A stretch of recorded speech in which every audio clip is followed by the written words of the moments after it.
Phone చేసిండు. తెల్లారి 3 లక్షలు పట్టుకొస్తాను అమ్మ, వడ్డీ పైసలు 3 లక్షలు పట్టుకొచ్చిస్తా, 3వ నెల వరకు మొత్తం 7 లక్షలు ఇస్తాము, నువ్వు బాధపడకుండా బిడ్డల తోడమ్మా, నేను నన్ను నమ్మవా అమ్మ, నా బిడ్డల తోడు అని.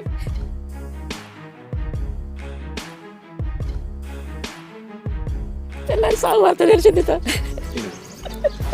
ఇప్పుడు చిట్టీలు కట్టాలి సార్, మేము చిట్టీలు వాడుకున్నాడు. ఇప్పుడు మేము చిట్టీలు 10 లక్షలు చిట్టీలు ఎక్కడ తెచ్చి కడతాము? దేశానికి అన్నం పెట్టే రైతు దళారీల చేతుల్లో మోసపోయిన ఘటనలు అనేకం మనం వింటున్నాం. ఇదే తరహాలో కరీంనగర్ జిల్లా మానకొండూరు నియోజకవర్గం చెంజామం నుండి అనేక మంది రైతులు రావడం జరిగింది. పంటను దళారీకి ఇచ్చిన తర్వాత వాళ్ళ దగ్గర నుంచి డబ్బులు ఇప్పటి వరకు రాలేదు, వారి ఆవేదన వ్యక్తం చేస్తున్నారు. అమ్మ నమస్తే. సత్తమ్మ. ఎక్కడి నుంచి వచ్చారు మీరు? చెంజర్ల. ఏమైంది, ఏం జరిగింది ఈ రోజు ఇక్కడ? ఈ మందు డబ్బాలు పట్టుకుని ఎందుకు కూర్చున్నారు? ఈయన తాగి చచ్చిపోతాం. తిరుపతి వడ్లు కొన్నాడు, మాకు పైసలు ఒక్క పైస ఇవ్వలేదు సారు. ఆనకాలం వడ్లు 80. ఆయన బొడ్డు తిరుపతి అనే వ్యక్తి వడ్లు తీసుకున్న తర్వాత కొద్ది కాలంలో ప్రభుత్వం నుంచి డబ్బులు వచ్చిన తర్వాత అందరికీ ఇస్తానన్న మనిషి డిసెంబర్లో సూసైడ్ చేసుకొని మరణించడం జరిగింది. ఆ తర్వాత వాళ్ళ భార్యని అడిగితే వాళ్ళు ఇస్తామన్నారు అని చెప్తున్నారు. అసలు ఏం జరిగింది వాళ్ళ మాటల్లో విందాం. చెప్పండి అమ్మ. మీరు నాకు చెప్పించిర్రా? మేము చూసినామా, ఆడ చచ్చిండు, ఆడ అడకపోరు, కట్నం కాడికి పోయి అడకపోరా అని అంటుంది. వీడికి అత్తే ఏం సంధి తెలియదు సారు మాకు. ఇక మేము కూడా సత్తాం, ఆయన లెక్కనే సత్తాం. ఆమె పేరు వినే. ఎంత డబ్బు రావాలి? నాకు 2 లక్షలు రావాలి, 90 క్వింటాల వడ్లు. అమ్మ మీ పేరు? నేను పప్పు లక్ష్మి రాజయ్య, సెంజర్ల. మీకెంత రావాలి? మాకు 1 లక్ష రూపాయలు. 4 సార్లు వడ్లు అమ్మినాయి, ఆటే తీసుకున్నాడు, కాగితం పెట్టుకున్నాడు. మాకు భూమి లేదు, జాగలేదు, గియ్యమోండి రెక్కల కట్టని చేసుకున్నాడు. భూమి జాగలేదు, ఏది లేదు. 20 గుంటలు పండుతుంది ఎండుతుంది. 4 సార్లు అమ్మినాయి, ఆయన కాగితం పెట్టుకున్నాడు. బాపు ఇత్తి అన్నాడు, 20 తారీఖు నాడు పట్టుకొస్తా అన్నాడు. ఆయనతో మంది అయ్యిండు అని తెలిసింది. ఇది పరిస్థితి. ఇక్కడ మీ అందరిది చెంజర్లనేనా? ఈరోజు చెంజర్ల నుండి దాదాపు పొద్దున 6:30-7 గంటల ప్రాంతంలో వచ్చి సదరు ఎవరైతే డబ్బులు ఇవ్వాలో వారి ఇంటి ముందు ఒక ఫ్లెక్సీ పట్టుకొని కూర్చోవడం జరిగింది. మీ పేరేంటి? నా పేరు పప్పు సత్తయ్య, మాది చెంజర్ల, మానకొండ మండలం. గారి నేను గత 11వ నెల 29 తారీఖు నాడు నేను 90 క్వింటాల వడ్లు జోకిన, పైసలు ఇస్తానన్నాడు. అంతా 20 తారీఖు నాడు ఇస్తాను సార్. మందు తాగిండు, చనిపోయింది సార్.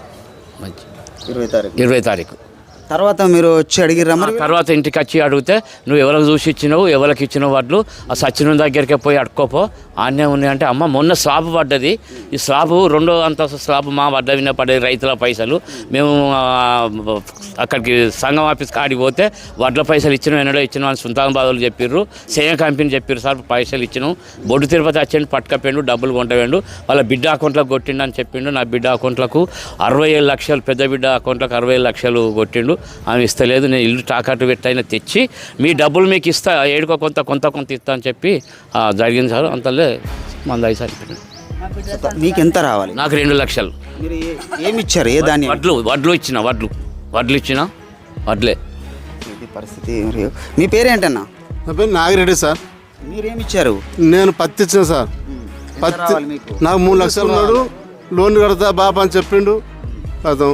ఇక వీళ్ళు ఏమో చేసిండ్రు, కుమ్మెక్కాయిన్లు అన్ని వాళ్ళ అకౌంట్లోకి వెళ్తే, మా అకౌంట్లో కొంచెం చూపెట్టిన సారు చెప్తే వాళ్ళ అకౌంట్లో ఇస్తలేరు. ఇక వాళ్ళన్నీ పైసా కుమ్మెక్క చేసిండ్రు సార్. అవన్నీ డబ్బంతా చేసే వాళ్ళ అకౌంట్లో ఇస్తలేరు. మీకు ఎంత రావాలి? నాకు 3 లక్షలు రావాలి సార్. ఎంతకాలం అవుతుంది? 3 నెలలు అవుతుంది సార్. అంతే 3 నెలలు. ఒక పంట డబ్బులేనా ఇవి? ఒక్కడే వానకాలం పంటే. వానకాలం పంటే. ఫస్ట్ పత్తి 10 నెలలు అయినా 11వ నెల 12వ నెల మొత్తం జోకుడైంది. మనకు ఏమో బిడ్డ అంటే సిట్ రాసి ఇచ్చిండు, నాకు ఇక పేపర్ రాసి ఇచ్చిండు. బాప అత్తనే పైసలు అని చెప్పిండు. నేను ఆ మాట నమ్మిన.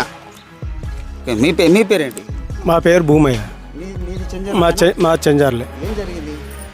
మేము వడ్లు ఇచ్చినాము, పత్తి ఇచ్చినాము, డబ్బులు యథావిధిగా ఇచ్చిండు. పాత 4 సంవత్సరాల నుంచి మీ ఊర్లో బిజినెస్ చేసేవాడు? 4 సంవత్సరాలు అవుతుంది సార్ ఆయన చేయబట్టి. 4 సంవత్సరాల సార్ బిజినెస్ చేస్తాడు. నమ్మకమైన వ్యక్తి అనే ఇచ్చినాం. అందరికీ డబ్బులు యథావిధిగా ఇచ్చుకుంటా వచ్చిండు. లాస్ట్కు చివరికి ఏంటంటే అందరికీ ఆపుకుంటా వచ్చిండు. గత సంవత్సరం కాంచాలు డబ్బులు ఆగిపోయినాయి. ఆగిపోయినాయి. ఇక ఆగిత్తా అనుకుంటేనే కొందరికి కాగితాలు రాసిచ్చాను, కొందరికి అన్నీ వేబి చిట్టీలే ఉన్నాయి, అందరికీ వేబి చిట్టీలే ఉన్నాయి. ఇక ఊకే వచ్చుకుంటా పోకుండా మళ్ళీ దసరా అప్పుడు మళ్ళీ ఓపెనింగ్ చేసిండు. ఓపెనింగ్ చేసి మళ్ళీ యథావిధిగా మళ్ళీ కొండు పెట్టిండు. మళ్ళీ పచ్చి వడ్లు తీసుకొచ్చి మళ్ళీ పోసినాం. వస్తాయి అనుకుంటా అంతా జరుపుకుంటా మాకు గట్టిగా అడిగే వరకు ఎందుకు అంటాం, మాకు ఒక వాయిదా చెప్పిండు 20 తారీఖు వరకు మీకు డబ్బులు ఇస్తా అన్న, డిసెంబర్ 20 వరకు మీకు డబ్బులు ఇస్తా అని చెప్పి అన్నాడు. సరే ఆ నెల లోపు మేము ఎవరి మందలు ఇవ్వాలి, ఆయన రాలేయటం కన్నా సరే ఆయన బాధపడతాను కావచ్చు, ఎక్కడ బాధపడతాడో పైసలు తీసుకొచ్చడానికే తిరుగుతాను కావచ్చు మేము అనుకున్నాం. 19 తారీఖు నాడు మాకు వార్త తెలిసింది, మన తాగిందన్న విషయం తెలిసింది. సరే తాగిన హాస్పిటల్కి వచ్చినాం, చూసే వరకు ఏమన్నా పండుకొని ఉన్నాడు, పొద్దుగా వరకు జరిగిపోయాడు. తర్వాత మీరు వచ్చి అడిగారా వాళ్ళ భార్యని? వాళ్ళ భార్యని ఇట్లా అడిగినాం. డబ్బులు ఎప్పుడు దినవారం తర్వాత మేము ఇంటికి పోయి అడిగితే వాళ్ళ తల్లికి ఇట్లా వచ్చి మా బిడ్డ మీ పైసలు మేము ఏదన్నా మా ప్రాపర్టీ ఉన్నది తిరుపతి దేవాడ ఇల్లు ఉన్నది, ఇంత జాగా ఉన్నది, మీ పైసలు పోకుండా ఇస్తాం అని చెప్పి తల్లి మాట్లాడింది. ఇక ఇక్కడికి వచ్చి ఈమెను అడిగితే ఈమె తరిమే కొడుతుంది, డబ్బు ఎవరికి ఇచ్చినావు, నువ్వు ఎవరిని అడుగుతావు అని ఈమె మాట్లాడుతుంది. గత police station Manakonda police station పోతే అకౌంట్లు తీసుకురమ్మన్నారు సిఐ సాబ్. మేము ఆ అకౌంట్లో అన్నీ తీసుకొచ్చినాం, మీ అకౌంట్లో డబ్బులు వేయవచ్చు అన్న ఉద్దేశం మీద ఆమె మాట్లాడితే మా అకౌంట్లో అన్నీ తీసుకొచ్చి ఇచ్చినాం. ఇస్తే ఆమె ఇవంటే ఆమె ఇస్తలేదు. బిడ్డల అకౌంట్లో పోయినా డబ్బులు పోయినాయి, తల అకౌంట్లో పోయినా భార్య అకౌంట్లో పోయినా డబ్బులే ఉన్నాయి. 2 బిడ్డల పేరట భార్య పేరట అకౌంట్లు తీసుకురమ్మంటే తీసుకొస్తలేరు.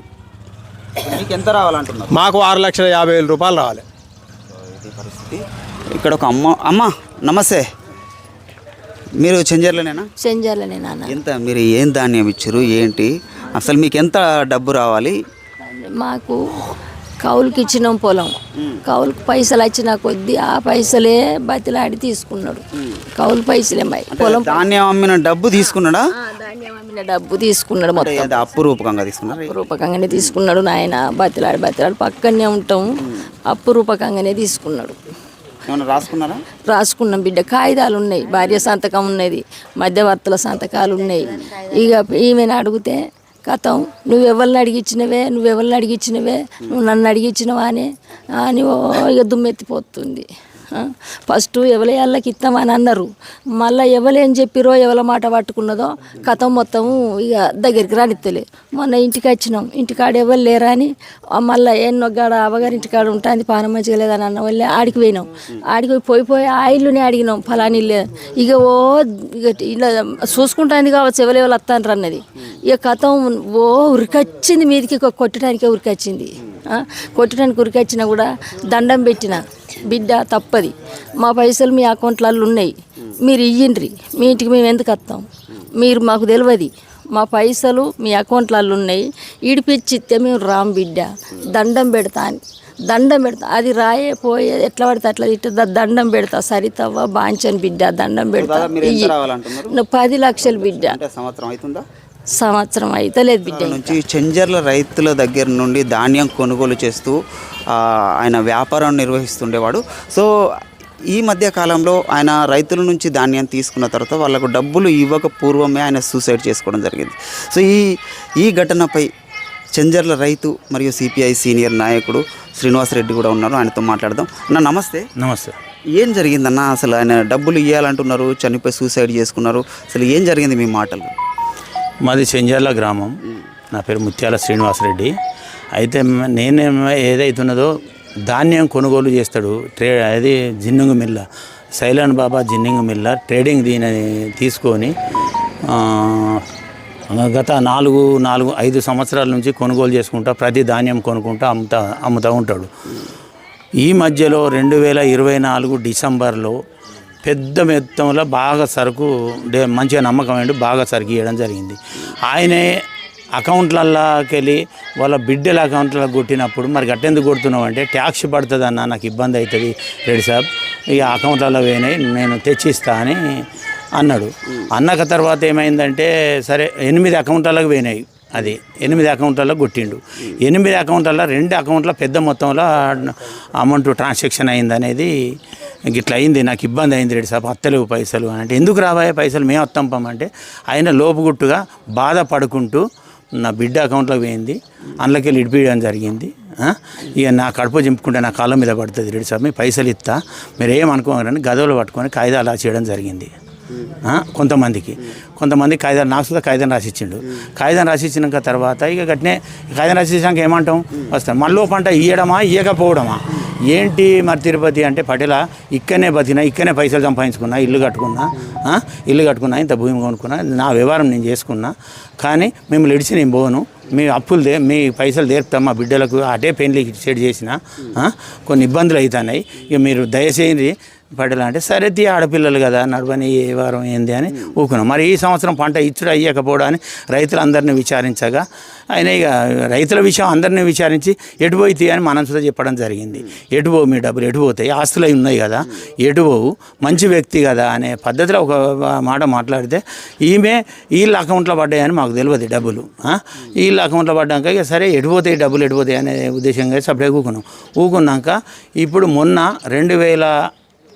2025 డిసెంబర్ వరకు ఇక గట్టినే జరుపుకుంటూ వచ్చింది. 2025 8 నెలల సరికి ఇవ్వడం జరిగింది. సరికిస్తే ఎట్లాగో నెల రోజులు ఆగుతుంది. ఆ నెల రోజుల తర్వాత సరికిస్తే 30,000 ఇచ్చిండే అవి 90,000 ఇవ్వాలి, అంతా అవి 90,000 ఇవ్వాలి, ఇవి ఇవ్వాలి అవి ఇవ్వాలి అన్నీ ఇవ్వాలి. ఏం సంగతి తిరుపతి అంటే ఇగో అన్నిటికీ మీకు చెక్ ఇస్తాను రెడ్డి సాబ్, మీరు 2 తారీఖు నాడు ఇప్పించుకొచ్చుకోండి అని నాకు చెక్ ఇవ్వడం జరిగింది. 2 తారీఖు నాడు చెక్ తీసుకుపోయేస్తే అందులో అమౌంట్ లేదు. ఏం తిరుపతి అమౌంట్ లేదంటే పడతాయి అంటాడు. ఎన్నడు పడతాయి అంటే మరి ఎన్నడు పడతాయి అని 2 తారీఖు అంటావు కదా, 10 తారీఖు తప్పకుండా పడతాయి పట్టేలా అన్నాడు. 10 తారీఖు పోయి చూస్తే అందులో పైసలు లేవు. 20 తారీఖు పడతాయి అన్నాడు. మళ్ళా 11 నెల వచ్చింది. 11 నెలల మళ్ళీ ఇది వస్తాయి అన్నాడు. ఇక గట్టే సతాయించుకుంటా ఇక పైసలు ఇక ఎక్కడ అయిపోయినాయి రెడ్డి సాబ్. ఇల్లు మార్టిగేట్ చేసిన ఆ పైసలు వచ్చినాక అందరికీ సగం ఇత్తపడేలా అన్నాడు. ఎన్నడు వస్తాయంటే 15 తారీఖు వరకు వస్తాయి కావచ్చు అన్నాడు. ఇక 15 తారీఖు దాకా ఎవరు అడగకుండా అనవసరంగా ఎందుకు అని ఊకున్నాం. మాకందరికీ ఇక 15 తారీఖు ఎవరు అడగలేదు. 15 తారీఖు తర్వాత 18 తారీఖు నాడు పటేల రేపు పొద్దుగాలు ఉండుర్రి, 19 తారీఖు నాడు నేను అత్తన్న పైసలు పట్టుకొని వస్తాన్న, లోన్ వచ్చింది అన్నాడు. లోన్ వచ్చినట్టుగా ఇన్ఫర్మేషన్ వచ్చింది. సరే పట్టుకొని వస్తాడని మేము అనుకున్నాం. సరే 19 తారీఖు నాడు రాలేదు. 19 తారీఖు రాకపోతే ఇక పైసలు వచ్చినాయి కదా వస్తాడు కదా అని అనుకున్నాం. 20 తారీఖు నాడు రాత్రికి గొడవ అయిందని ఇన్ఫర్మేషన్ ఉన్నది. 19 తారీఖు నాడే రాత్రికి గొడవ అయిందని, ఇంట్లో గొడవ అయిందని. వాళ్ళ ఫ్యామిలీ విషయం మనకు అవసరం లేదు, అదేందో మనకు అవసరం లేదు. కానీ మనకు కావాల్సిన డబ్బులు అంటే తెల్లారిగా చనిపోయినాక తర్వాత దాన సంస్కారాలు చేసి ఏందమ్మా గిట్ల ఎందుకు అయిందంటే ఏదో అయింది అని మేము అక్కడికి వచ్చే వాళ్ళ పైసలు వాళ్ళకు అక్కడికి వస్తాం, అక్కడికి వచ్చినాక మాట్లాడదాం. ఆయన భార్య ఆడికి వచ్చింది.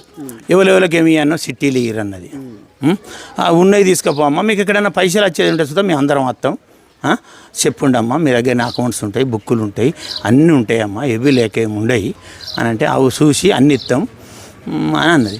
ఇక అవి అన్నీ పట్టుకొని వచ్చిన గుత్త ఇక పత్తగలేదు. పోలీస్ స్టేషన్లో కొన్ని వివరాలు చూపించినా అన్నట్టు తెలిసింది. అయితే ఆ తర్వాత పోలీస్ స్టేషన్కి వచ్చినాక తర్వాత మేము దరఖాస్తు ఇస్తే సిఐ గారు పిలిపించినాక ఇన్వెస్టిగేషన్ చేసిన తర్వాత మీ అకౌంట్లు తీసుకురండి, వాళ్ళ అకౌంట్లు తీసుకురండి అని అన్నాను. రైతుల మొత్తం అకౌంట్లు సిఐ గారికి అప్పచెప్పినాం. మాకు ఎప్పటి నుంచి 2024 డిసెంబర్ నుంచి తీసుకురమ్మంటే 2024 డిసెంబర్ నుంచి తీసుకొచ్చి ఆయనకి ఇచ్చేసినాం. ఆమె 2024 7వ నెల నుంచి తీసుకొస్తుంది కానీ అంతకుముందు తీసుకురాలే.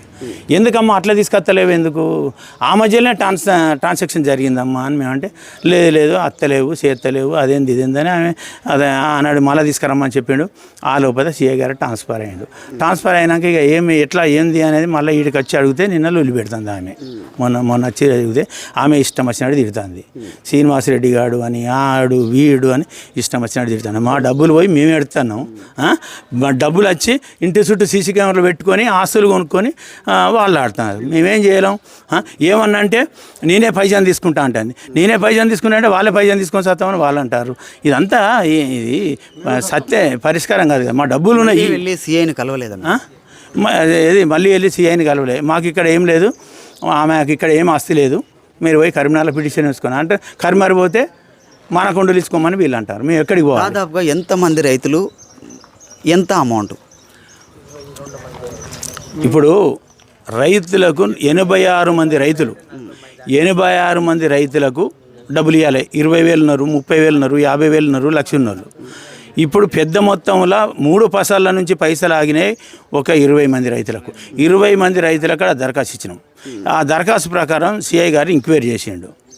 ఏ పసలు పంటలు పోయినాయి, ఏంటిది పోయినాయి మేము తీసుకురాలేదు కదా వాళ్ళ స్టేట్మెంట్. మా స్టేట్మెంట్ తీసుకొచ్చినాం. వాళ్ళ స్టేట్మెంట్ ఎత్తలేరు. ఆ పంచాయతీ పరిష్కారం అయితలేదు. ఉల్టా బెదిరించుడు, తిట్టుడు, నోరు జారుడు. ఇది అవసరం లేదు కదా. నువ్వు ఇప్పుడు నీ దగ్గర డబ్బులు నీ అకౌంట్లోకి వచ్చినాయని తెలుస్తుంది కదా. మీ బిడ్డల అకౌంట్లు అన్నీ బయట పెట్టండి. ఏదైతే కదా అవుతుంది. నువ్వు నీ దగ్గర డబ్బులు ఉన్నాయి కాబట్టి మా ఆస్తులు అమ్ముకొని ఇవ్వండి. ఎవరి కోసం? ఆయన సంపాదించిన ఆస్తులు కదా. ఇప్పుడు ఏం కోరుకుంటున్నారు మీరు? మా డబ్బులు మాకు కావాలి. మరి ఇట్లా మందు డబ్బాలు తీసుకొని వస్తే డబ్బులు వస్తాయా?